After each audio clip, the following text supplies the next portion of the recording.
what can you tell us about Oh My God in that song? And because it was the first GNR song to come since the band broke up. Yeah, So yeah. how did that come about? It was one of those things we were working. I had been there for probably 3 months or so, 4 months, maybe even longer, maybe five. We had done about 35 songs during that period of time. So we like because at that point in time, it was like 1998, 99, 99. Um, the band was Tommy Stinson playing bass, Josh Freese on drums, Robin Fink was playing guitar. Um, I actually played one of the rhythm guitars on that song on Oh My God. Um, and Dizzy was playing keyboards. Paul Hughey was playing guitar, rhythm guitar. Um, and it was pretty like it was the four guys. That group of people were the main guys that were there for several months, and that was like every day writing songs and just laying stuff down quickly because when you got Josh Freese involved, it's going to be quick with the drum tracking for sure. He was on recently as well and told Yeah. us about Smells Like Josh Spirit. Yes. He told us about that. Yeah. Oh yeah. He's the best. But we had like a really good time with it, and it was a little like I was a little more uncomfortable with it because it was so pushed toward industrial, and I thought that was kind of odd, you know what I mean? Like, but it was interesting, and it was really like Axl was really excited about it, vibe wise and stuff. And it was one of the first songs where he like just came up with lyrics immediately. Like it was like super fast. He was really excited by it. And we got most of it laid down, and then I think Jimmy Iovine came in the studio and like listened to it because he was listening to what was going on. And that one he like heard and he goes, well, that's pretty much, that's done, right? And we're like, yeah, I mean, it just needs to be mixed or whatever, And he goes, I've got a movie for that. I can put that on a movie right now. We should put it out, And that's my Jimmy Iovine impression. And everybody was like, what, but he was just like, let's put it out, let's do it.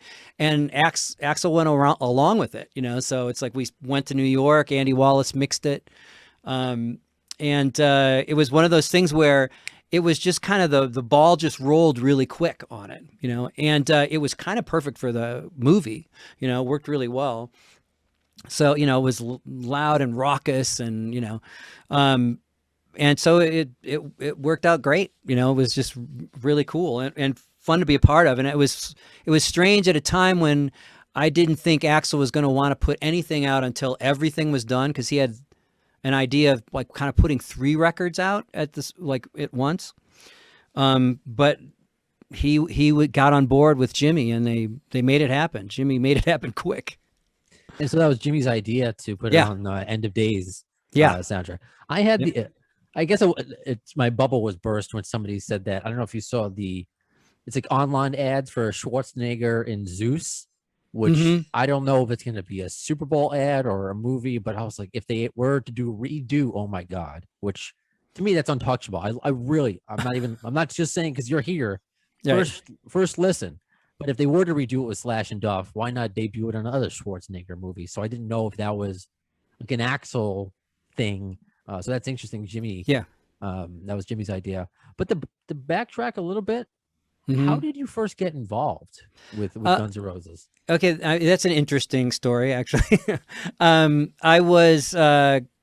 had just finished Mechanical Animals, and I was looking for the next thing I was going to be doing. And at the same time, Billy Howardell called me. And because Billy and I had worked together on Nine Inch Nails, he was Trent's guitar tech on the Downward Spiral tour. And we were good friends. And he was like, hey, I'm doing the Guns N' Roses record. He goes, I'm guitar teching, but I'm also doing Logic with him and like kind of helping him write some songs. And Robin Fink has joined the band. He's playing lead guitar. And Robin and I started talking you up to Axl, and Axl really wants to have you come in and talk, And so I was a little reticent because it seemed like it would be going from, you know, when you're doing Nine Inch Nails or Marilyn Manson, it's like at least a year commitment. Everything, you know what I mean? Like it's longer term stuff. And I knew that with working with Axl would be similar. You know what I mean? And I kind of wanted to go to something that was kind of quick, you know? You went to the wrong project. I went to the wrong project.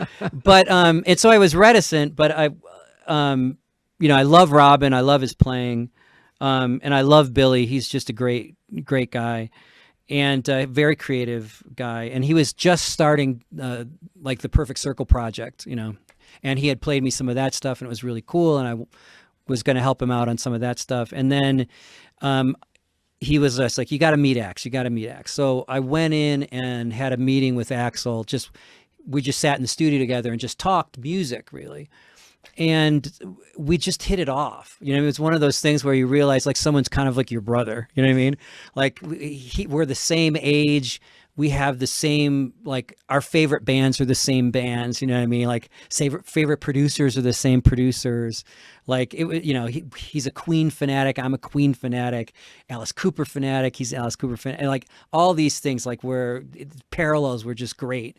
And it was too kismet to not go with it. You know what I mean? Like it was like, okay, I got to do this, you know, and at the same time, Tom Wally had asked me to do some pre-production work with No Doubt, and the timing worked out kind of perfect so that I could do the pre-production with No Doubt and start the Guns N' Roses thing. So it just happened, you know, and Axl and I just like, there was a kismet, you know what I mean? You couldn't deny it, you know, which is awesome to hear. And that's what you kind of want in the producer, and to kind of grow with the project, and which is just why it's become such an anomaly of just all the changes it went through all the years. And you kind of hear all the changes when you listen to it. And if you notice, I got Chinese Democracy, you know, right behind me. Yeah, my shoulder. I bought that day of.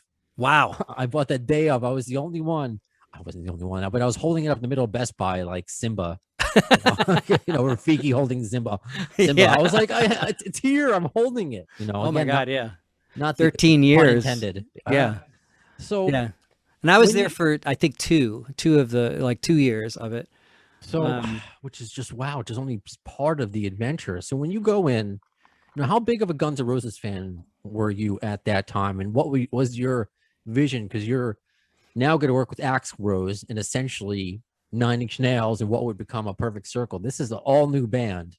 Basically, you know, no offense to Dizzy, it's an all new band. So what was your, you know, what was your mission? What was your goal? How did you go into the project? You know? I kind of went into it with the idea that it was Axl's baby. You know what I mean? Like I didn't want to make a Guns N' Roses record in the standard Guns N' Roses way because Guns N' Roses wasn't there. You know what I mean? Like you know, everybody, when you think about bands in terms of the kind of classic rock style of the lead singer and the lead guitarist, you know what I mean? Like, and that thing. And I knew that the lead guitarist that was kind of iconic for that band was not there anymore. You know what I mean? So this had to be kind of like a reinvented Guns N' Roses that was more a pure Axl Guns N' Roses than it was a collaboration of foils that work well together in their antagonism, you know what I mean? You know, and so I had it from that perspective, and I wasn't thinking that I was going to try to make this into, you know, Guns N' Roses somehow, or that somehow I would convince him to have, you know, Slash come back in the band or whatever. It's like I didn't have any of those delusions. It was more like, let's get Axl's vision onto tape, you know what I mean? Like, and make it happen. Which is always my idea. Cause when I go in, like when I had that talk with Axl, it's all about empathy. You know what I mean? Like when you walk into the room and you start talking to the artist, you really listen to what they're saying so that you can understand where they're coming from and where they want to go. Cause that's your job. You know what I mean? Like you're the sounding board, you're the taste filter. You know what I mean? It's like, I don't ever make my record when I'm making someone else's record. I make their record. You know what I mean? I try to make that happen, you know? And so that was my point there, was just like really listen to what Axl was thinking about and what he wanted to accomplish, and then try to figure out the best way to help him accomplish that. You know. So along with that, there was no thought of, don't call this Guns N' Roses. This should be Axl Rose. Yeah, I didn't think that way either, and because Axl wasn't thinking that way. He was thinking of it as an evolution of Guns N' Roses. You know, Sure. I think to Axl, Guns N' Roses wasn't his, right? It wasn't Slash's, it wasn't Duff's. You know what I mean? It was an entity unto itself that had taken its kind of like a railroad train. You know what I mean? And he was taking it to the next evolution. You know what I mean? It was going to be in his stewardship. This is where it was going.